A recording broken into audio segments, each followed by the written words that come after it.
Welcome sa DRS 2.0. Fresh at nagbabagang happenings ba ang hanap mo? Mga padabarkads man yan o mga trending topics? Pwes, sagutin natin yan. Kaya naman isubscribe nyo na ang ating channel para sa mga nagbabagang balita everyday. So ayun, welcome back again sa ating YouTube channel mga kadabarkads. Isang makabuluhang talakayan na naman ang ating pag-uusapan sa update natin ito ngayong hapon po ng Webes.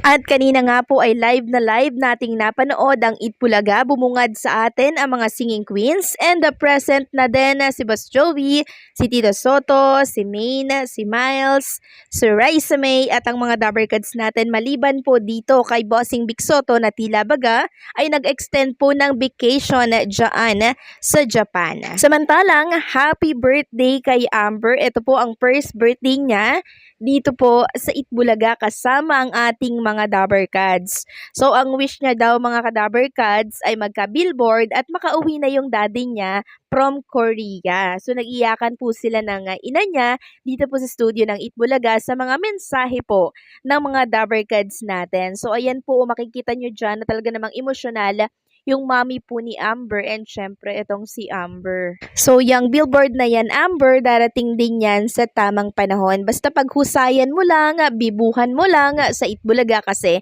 andyan ka na. Samantalang, ginulat naman si Tito Soto ng isang live audience dito sa Itbulaga Studio dahil sa pinakita niya po kanina dito sa Itbulaga. Yung 1992 calendar na kung saan ay ando doon yung picture ni Tito Sen.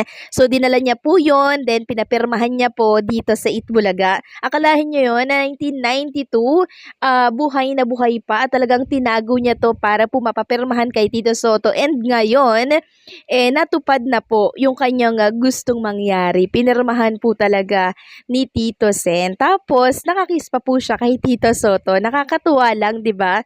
Grabe talaga yung pag-idolize ng mga dabarkads natin sa Tito Big and Joey. Samantalang kanina naman po, inanunsyo ni Tito Soto sa Itbulaga na ang second batch daw po ng E-Best Scholar ay ipapakilala po sa Sabado. Kaya naman abangan natin ang second batch ng E-Best Scholar ng Itbulaga. Ngayon, pag-usapan naman natin ito nga tungkol sa bagong post ni Daryl Yap sa kanyang Facebook account. So, nirepost niya ulit itong statement on the Pepsi Paloma film mula sa MTRCB. Tapos, hinighlight niya yung not under review. Tapos, as part of the standard review process. Tapos, yung emoji. Yaan, naglagay siya ng emoji dyan, no? Hindi siya nagsasalita. Tapos, may nag-comment dito. Sabi ng isang commentor, so si Lala Soto naman gusto mong i-crucify ng tao, no? Parang gustong ipako sa krus. Sabi naman po nitong si Daryl Yap, si Poncio Pilato ba ako?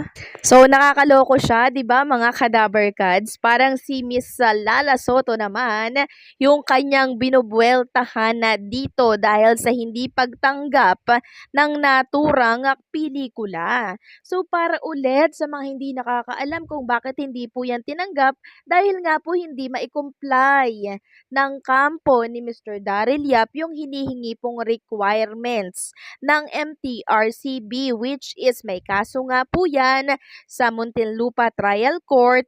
So, hindi yan po pwede na ma-review.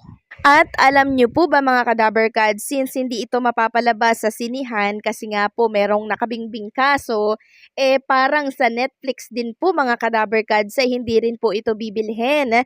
Ayon yan sa ating mga nababasa na komento na pag meron daw pong pending case or merong kaso sa trial court ay hindi po yan bibilhin dahil takot din sila na mapasama sila sa kaso. So, saan na lamang ito ilalabas? At alam niyo po ba mga kadabarkads, nirepost sa story po sa Facebook nitong si Daryl Yap, itong sinabi ng isang netizen na si Jerry B.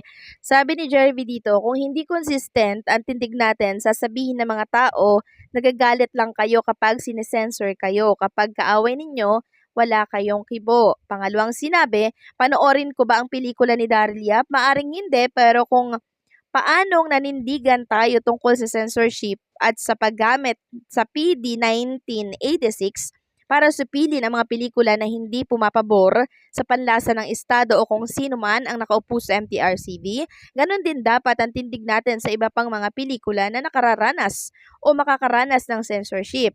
Sino man ang may gawa nito, ang issue ay censorship, hindi si Daryl Yap. Hindi pwede daw manawagan tayo na buwagin ng MTRCB tuwing ginigipit ang mga pelikula na ang tema politika at ideolohiya ay malapit sa atin at kalimutan ang panawagan kapag ang sangkot ay hindi sa atin o hindi natin gusto. Ito pa yung post niya. Sa kaso ng censorship, hindi pwedeng ang ipagtanggol lang natin ay yung mga pelikula na gusto natin. Umaayon sa ating panlasa at politika at deadman na sa iba. Halimbawa, sa kaso ng pelikula ni Daryl Yap, ang censorship ay censorship sa anumang anyo at naninindigan pa rin ako na dapat daw pong i-abolish ang MTRCB. So parang ang dating hinihigpitan po yung pelikula nito nga si Daryl Yap ng MTRCB. May kaso nga po ito at hindi makapag-comply. Yung requirements lang na yun ang hinihingi para ma-review. Pero hindi po nila yun maibigay, kaya hindi po yun ma-review. Pero kung walang kaso yan na nakabinbina sa korte, baka pwede yang ma-review kasi meron silang clearance or certificate. 'Di ba? Wala pong censorship, walang censorship dito, 'di ba? Inahayaan naman pong ma-review, yun nga lang wala silang mai-comply, hindi sila makapag-comply ng naturang requirements. So hindi siya pwedeng i-review. Hindi po ba? Isa po yan sa mga pamantayan ng MTRCB. At doon naman sa salitang kailangan daw i-abolish ang MTRCB, hindi naman po ata tama yan. Dahil hindi naman sila ang may kasalanan kung bakit hindi po ma-review ang naturang pelikula ni Daryl Yap, kundi sila din po, yung kampo po ni Daryl Yap ang may kasalanan kasi hindi nga nila mai-comply yung naturang requirements. Ganun lang po kasimple yun. Samantalang tila baga ay nagpapaawa at halos lumuhod na daw itong si Daryl Yap sa kanyang bagong post dito po sa kanyang Facebook. Sabi kasi niya dito, mataas daw yung respeto niya kay Chair Lala. Nung sinabihan siya ng taga-ABS-CBN niyan is ako sa nagtanggol na wag siyang bastusin sa pamamagitan ng panlalait. So ang take dito ng mga netizen ay tila daw baga nagpapaawa itong si Direk Daryl Yap para daw i-review yung naturang pelikula kasi yun na lamang daw ang natatanging alas nitong direktor ang magpaawa, ang halos lumuhod para lamang tanggapin ang kanilang pelikula. So, i-review yan. Yun ay kung ma-comply nga ninyo ang naturang requirements. Yun lang, ganun lang kasimple. Wag na po natin pang palalain na kesyo may pinapanigan, kesyo pinagbabawalan yung naturang pelikula. Hindi po ganun. Hindi kasi makapag-comply, kaya hindi ma-review. So ano po ang masasabi ninyo dito mga Kadaver Cards? Mag-iwan ng komento. Maraming salamat po sa patuloy na pagsuporta. Huwag kalimutang mag-subscribe at i-like ang ating video.